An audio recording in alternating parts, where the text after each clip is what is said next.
I still want to hit something in the same vein of marriage because Demetrius really made me remember one of the biggest lessons I learned in marriage. Because I used to always get, if you can't love yourself, you can't love your wife. A man who doesn't love himself can't love his wife. And I remember one day I was at work and I was driving, just meditating, and the Father really was breaking stuff down to me, and he was just like, to love yourself, you have to obey me. So, Right. because if you love yourself, that means to reveal the Father to yourself.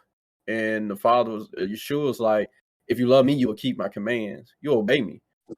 So, a lot of times, there are times like Demetrius said when you get, to a point to where like you are talking with your spouse, your wife, your husband, and things might starting to feel like it's getting a little tense, it's getting a little heated, and a lot of times the Holy Spirit or your born again spirit will really sit there and tell you like what you should say, how you should do it, how you should Right. respond, and a lot of times we just end up being like, bump that. I'm finna say this. I want to do it like that. Like, nah, she like they coming at me, like they need to know this.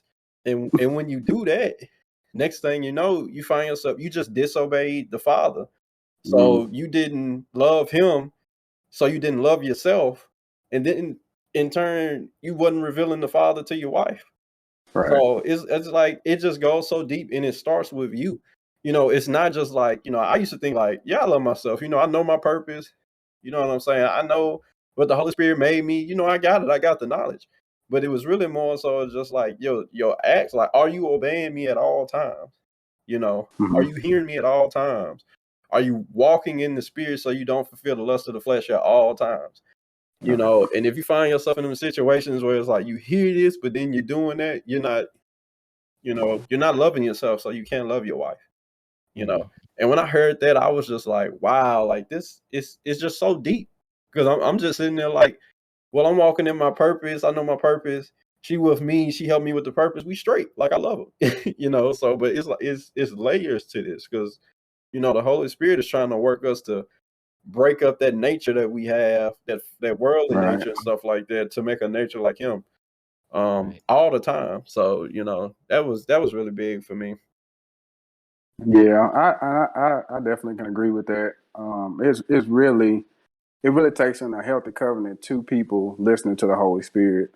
And like you said, when you have those disagreements, I mean, anybody can have, if everything's going well, anybody can just, the covenant can be good. But it's those times where a difficult conversation has to be had, or something comes up to where you actually have to utilize the Holy Spirit, which we should be doing every day, but utilize him and really digest.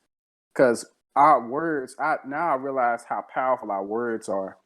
Because I can say something to my wife out of maybe being upset, and I really didn't mean it. It really didn't mean much to me when I said it, and I probably slapped myself beside the head like, yeah, I probably shouldn't have said that. But she takes it. They're like an incubator when it comes to those words. Like they'll take that word and create a whole book, and it's like, no, I just said that. I wasn't trying to go this way. But just being cognizant of that, and you really have to be, because really we set the tone. Because our wives they can come upset, and shout out to our wives too. We ain't talking about the bad stuff. We got some awesome wives, and it helps us develop. They're the ones helping us develop and help and yet let us lead like we should lead. Because right now we're in a feminist movement where women, they want to they want you to do, I don't know, it's a mess, and it's out of order. It's not the order of the Father. But back to what I was saying, because I don't want to get taken down from Facebook or whatever platform we on.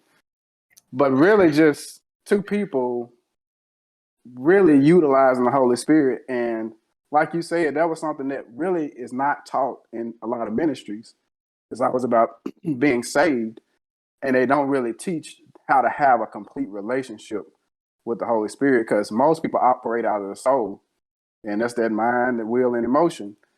Most people get married because of love. That's in the emotional realm. Really, on the worldly spectrum. spectrum of it. But when we really break that word down, it's actually being able to operate out of the spirit. And that's all the time. Like when we getting to the knowledge of the truth, that's us utilizing the spirit that we haven't been utilizing before. And I think for a lot of young marriages, because we're all young and we got married young, learning that it helped out so much. And I feel like now we don't have to have too many conversations when a disagreement is had. Like we get to the bottom of it. We're not attacking each other. We're attacking the issue and trying to make sure that going forward, we develop that ear to hear the Holy Spirit. So I would say I would want to piggyback off that a little bit.